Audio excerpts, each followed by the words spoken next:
நான் புரோக்கனாக இருக்கேனா? இந்த கேள்விக்கு எத்தனை பேருக்கு பதில் தெரியும்? நீங்கள் அப்பப்போ உங்களுக்குள்ளேயே கேட்டுக்கிறது உண்டு இல்லையா?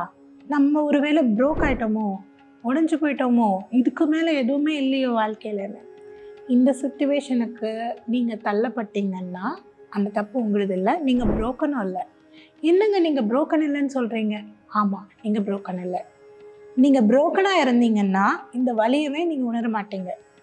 நீங்கள் மீண்டு வரணும் அப்படிங்கிறதுக்காக எந்த முயற்சியுமே எடுக்க மாட்டீங்க.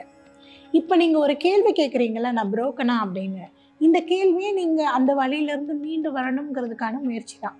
இந்த டைமில் நம்ம புரிஞ்சுக்க வேண்டிய ஒரு விஷயம், ஹீலிங்கிறது ரொம்ப பர்சனலான ஒரு விஷயம். எல்லாருக்கும் ஹீலிங் ஒரே மாதிரி இருக்கணும்னு இல்லை, ஒரே வேகத்தில் இருக்கணும்னு இல்லை.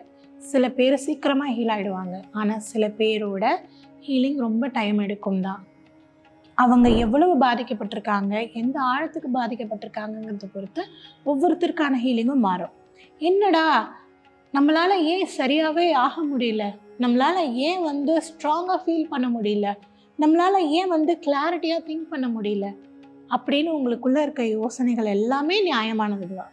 காரணம், நீங்கள் அந்த அளவுக்கு கோத்ரூ பண்ணியிருக்கீங்க. we do really respect it.